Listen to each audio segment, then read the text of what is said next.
Hello, everybody.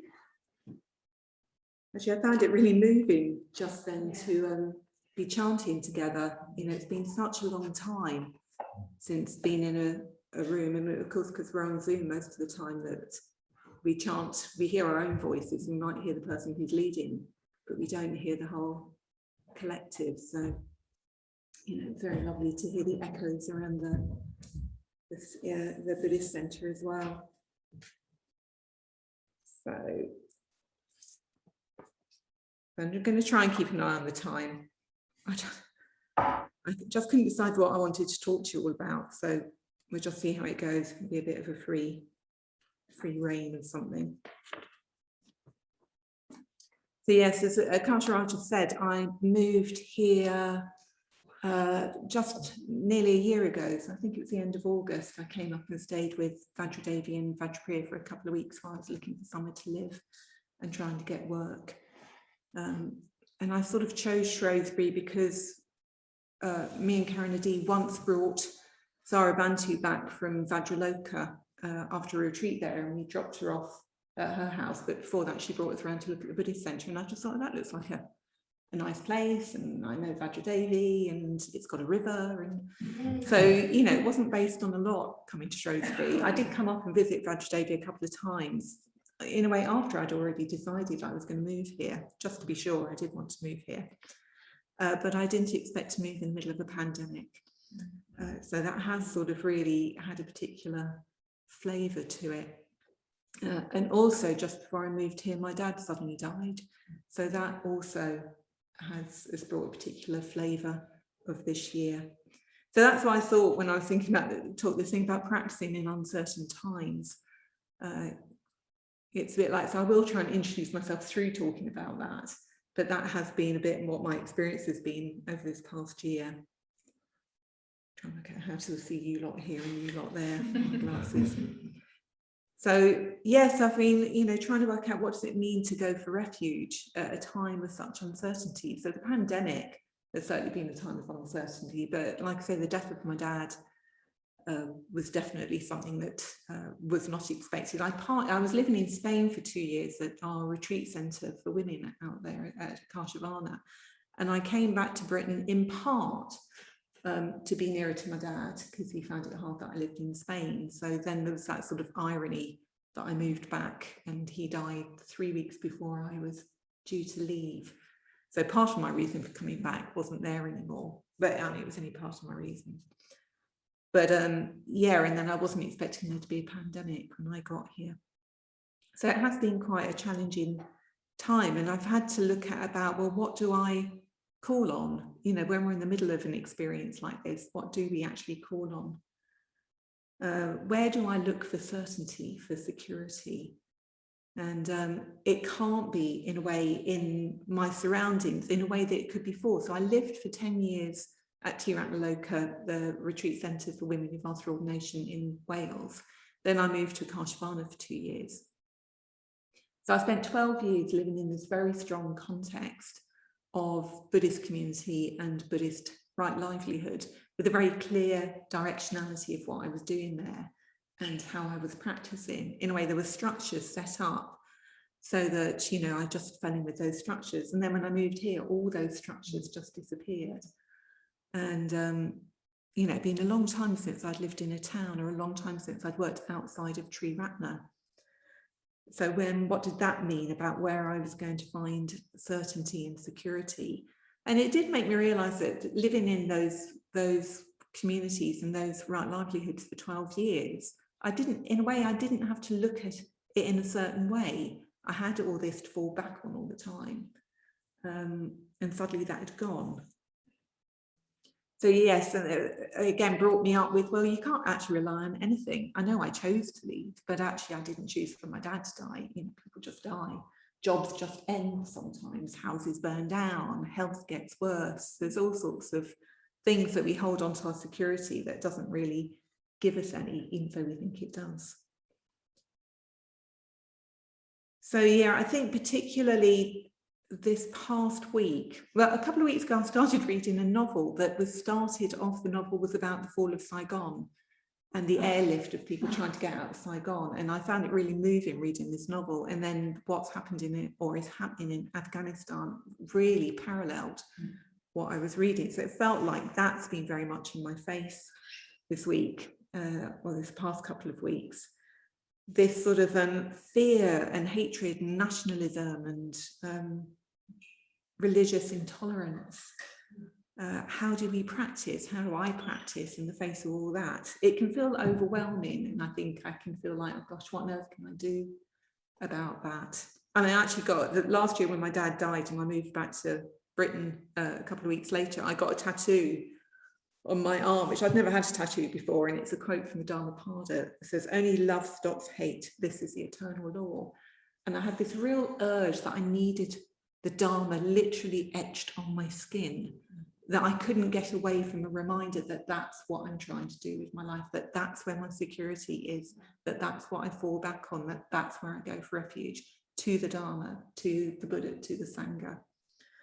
And it's been very good at work, sometimes sort of just glancing at it, and I wonder what on earth what am I doing at work? What am I doing in Shrewsbury? What am I doing in Britain when I could still be living in Spain, where I was incredibly happy? It also reminds me about the Bodhisattva ideal, that that's really important to me. Love overcoming hate. Love means there has to be action. We have to do something with love. And I was doing that in Spain, but actually I wanted to have more ongoing contact with people. My sphere of concern versus my sphere of influence could often feel quite out of kilter. Sometimes think of it a bit like the fried egg model, I think you call it. So you've got your sphere of concern is like the yolk. Your sphere of influence is like the yolk. All these things that I can help implement change and do things about. And then the white bit of the egg is like the sphere of concern, this much wider concern. So like Afghanistan, or nationalism generally, Black Lives Matter, all these things that are going on in the world, the climate crisis, all these things that I can feel overwhelmed by. But actually they're not separate, are they? The yolk and the albumen, they're part of the same thing. So actually it's not that we've got this solid sphere of influence that we think can't open up and touch things. And I think I wanted to experience that a bit more away from the mountains of Spain. I often come up against my feelings of inadequacy. I was remembering things like, I was thinking about the film Lion the other day. I don't know if people have seen it. It's this wonderful film about a young lad in India who got separated from his family and ended up being adopted by an Australian couple. It's a true story. It's a very, very good film. But I can remember seeing that and coming out of it and loving the film, but thinking, God, I should have adopted a child who needed a home. I don't even like children very much. I haven't got children, never wanted them, but it's that sort of, I should have done this. And I see the refugee crisis and I feel like I should open up my home and fit lots of people in who haven't got anywhere to live and stuff. But then I hit up against my need for the hermit life, my need to live on my own, my need for space, my fears of inadequacy anyway about what I can do. So I've got a card at home that I've never given to anybody because I can never work out when to give it. So I've had it for probably about 30 years, and it says on it, if you think you're too small to have an effect, you've never been in bed with a mosquito. So I think that's a really good reminder as well about I feel inadequate and there's not much I can do, and actually a mosquito can really do a lot. So nowadays I work for a nursing agency and I work night shift as a care assistant at mainly at one care home, but different care homes, and with a woman with a acquired brain injury in her home sometimes. And actually I really can influence the residents I work with. I can make their lives much better. I could be really, really grumpy and give them a horrible time when I'm interacting with them, or actually I can go in with incredibly friendliness and open-heartedness and a sense of my groundedness in my practice, and then that does have an effect on them. I trust that. Well, I've seen that in the years. I used to be a mental health nurse years ago, so I've seen it in the work that I've done over the years. So yeah, Helen Keller said, although the world is full of suffering, it is also full of overcoming suffering. And again, that's something that I have to keep reminding myself, that there's an overcoming of suffering, which doesn't mean it's an end of suffering, because there's an overcoming of suffering and then there's more suffering that can arise. So, you know, I've moved to Shrewsbury, and I can sometimes get into thinking, if I just had my little house in Pontesbury, you know, which I've never been to, but I think I want to live there. So I've never been there, a bit like coming to Shrewsbury. You know, if I had that, I'd be really happy. That would be it. I'd have my little space and I could go for walks in the countryside and stuff. And there's various things that I think I could have that would make life much easier. But actually, my life is really good. My life has practice, my life has love, my life has friendship, my life has family.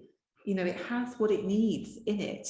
I just sometimes forget that if I look at the externals and I panic about what am I doing in this town that has been shut down ever since I got here, I can sort of feel like, oh, I don't really belong here. I've just been away for a week, and driving back, I felt no emotional connection coming back. But I think it's just because everything's been shut, and because somewhere in my mind I've turned it into this idea that I don't quite belong here. It changes, it opens up, and I get to come to the Buddhist Centre and come to a class and get to meet people, and do a photography course, which is my next plan.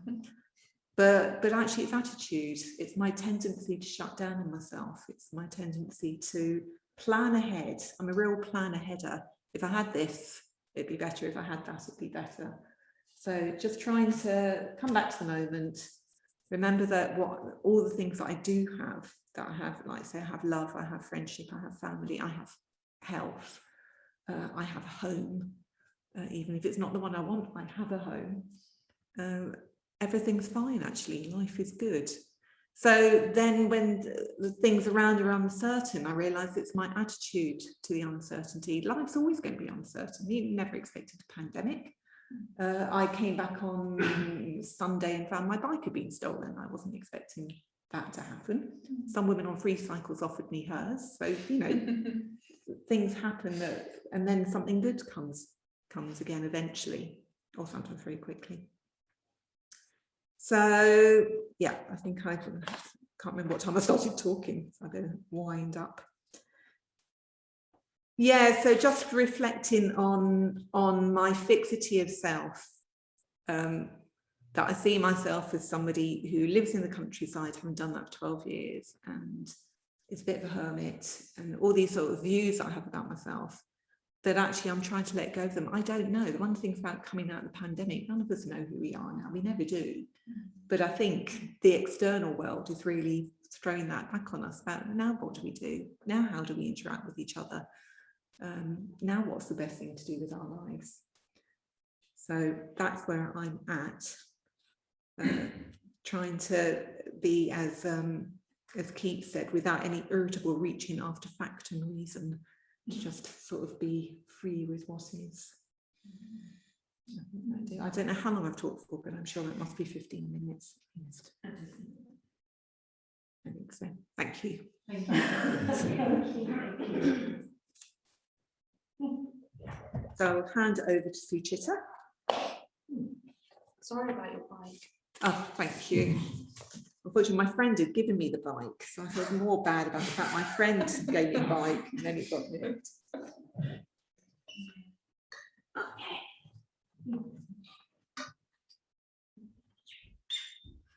Well, that was very pity.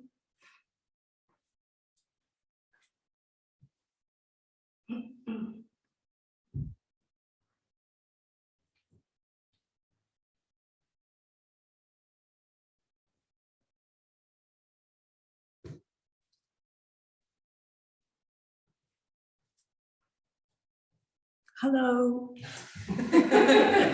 Hello. I'm Succitta. And I'm going to give a really personal talk. I'm going to talk about moi.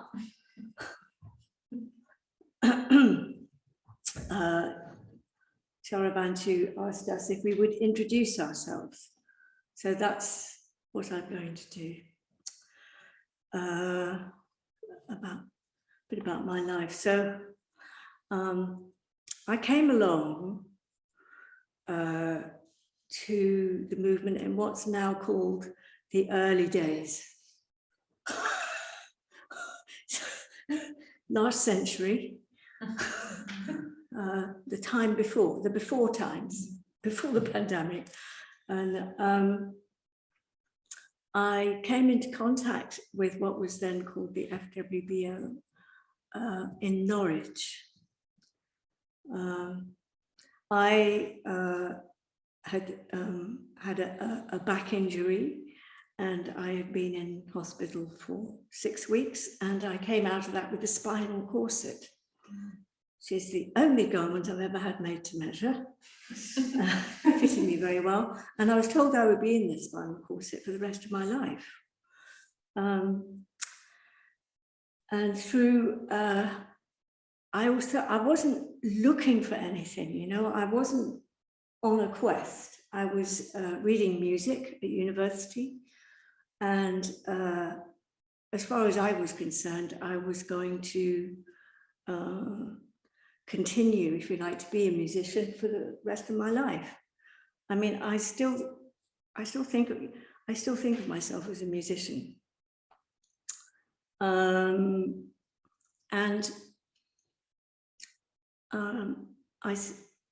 I started to go, I thought I'd try yoga, you know, as something that I could do to try and strengthen my back and me after well, more or less a year's bed rest.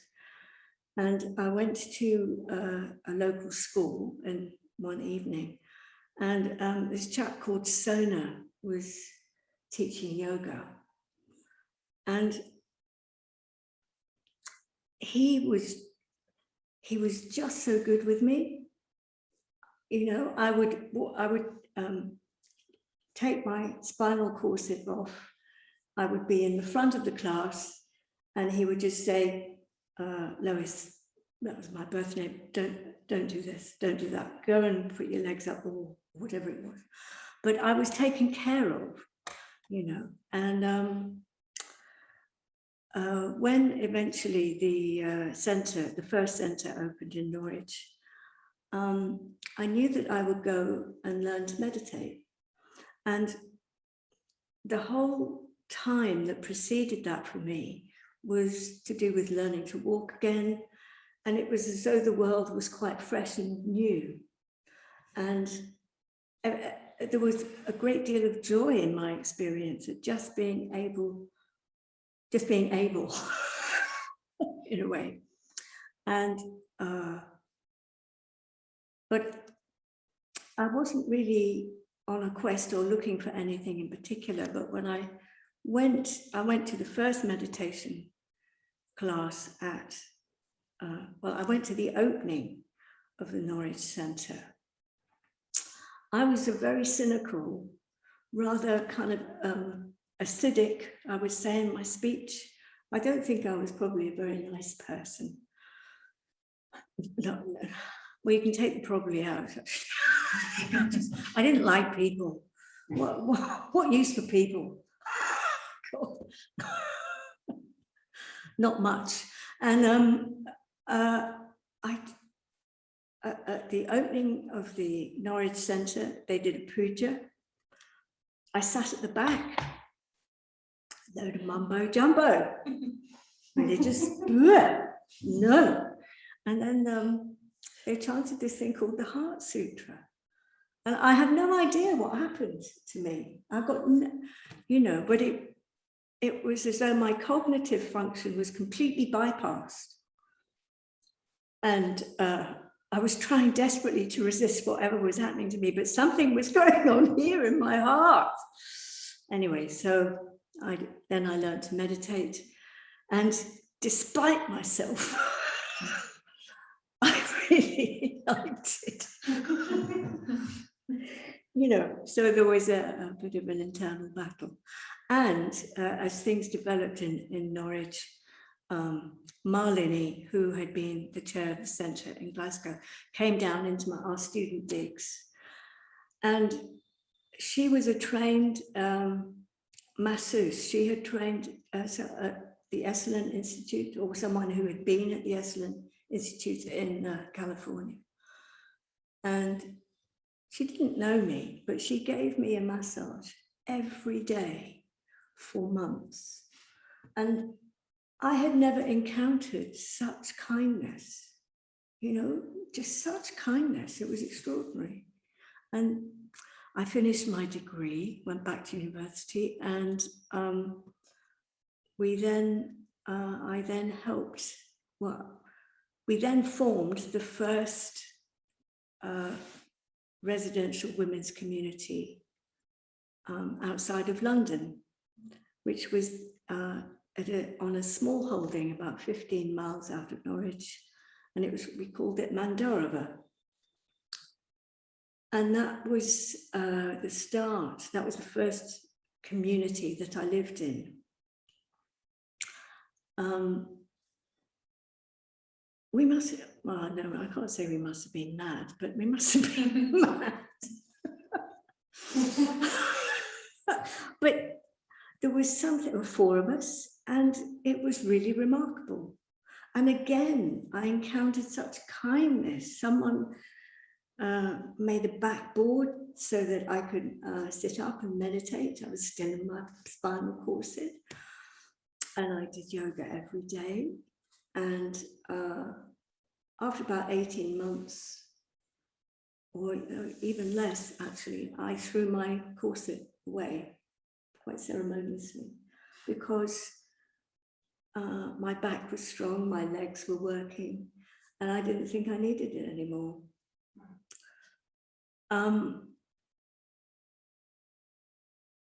Yes, so eventually I found myself down in London at the London Buddhist Centre, and I was working in the restaurant there called the Cherry Orchard, and it was then called the Wild Cherry. It went on to 7 different incarnations, and I was there for about 5 years, and we had those who worked there lived in a community. It was still the era of squats. So, but this, I think it was the intensity that can work for you, or in some cases against you, in community life. You know, buttons will be pushed. And in a way, this is how friendships are formed, real friendships. Friendships that last over decades, you know, and I can meet or encounter again someone from those very formative times, and it's like we've never been apart. And I have many, many friendships from that time, just like that. So now I could say I feel blessed. Then I was just in my 20s, hardly knowing which way was up, to be honest. But gradually, it started to clear, as it were. Things became less opaque.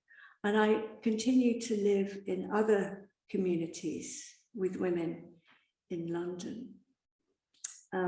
Eventually, I felt music calling me back, and I trained as a music therapist, Nordoff Robbins music therapy, and then worked for a number of years as a music therapist in London. I had asked Sangha for ordination at the end of 79, I think it was, and it took me an awful long time. I just, I don't know. But there was something about training and working as a music therapist that somehow integrated things sufficiently for me. You know, I used to feel, am I a musician? It's either it's music or the spiritual life. It seemed to me to be either or. But actually the work as a music therapist brought everything into alignment, and for me, and I was ordained actually at Tara Loka in 1990. I'd like to say I was only 3 at the time, but unfortunately not. Anyway, and so for me, friendship, well, what happened then? So I left London, I returned to, I moved to Brighton. I moved back into music and I did a master's degree at Sussex University in music whilst still living in a community in Brighton. And it struck me as I was thinking about this and looking back across my life, that actually I don't think settled domesticity was ever for me. Do you know, it's like, if I think about it, I get an intense feeling of claustrophobia. So, you know, Marlene, when in Norwich, said when she met me, I was a mouse, which was true. And at the time, yes. But when I played the piano, I was a lion. And so I suppose that, I don't think the mouse and the lion had any kind of dialogue at all. But now I can roar.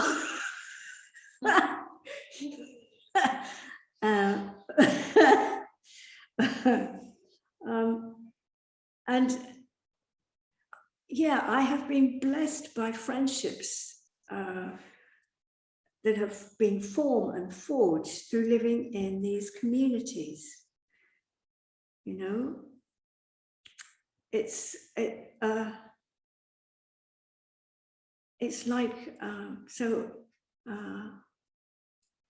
it's like a treasure that's, you know, unearthed from the soil of a Buddhist community friendship.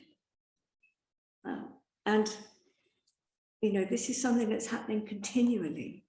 I mean, we in Shrewsbury now are a community, you know, and it's fertile ground. And I think a sense of appreciation of being together at this time right now is something really precious, you know, because we can take centres for granted. We can even take going on retreat and the experience of being on retreat for granted. And I really, at the moment, I'm just basking in the presence of other people in a way that, well, it's just very dear to me. People are very dear to me. And, well, they need to know that. So I had to try and express it.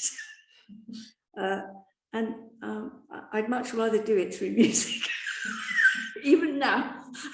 But there we go. As Bante said to me once, Bante Sagaraj said, well, because I said, oh, it's to him one time, oh, it's hard, isn't it, trying to help mature other living beings. And he just twinkled at me and leaned forward and he said, yes, he said, but you've got to have a go, haven't you? So I take that to be the concept for ideal Amritamati. So yeah, I'm having a go.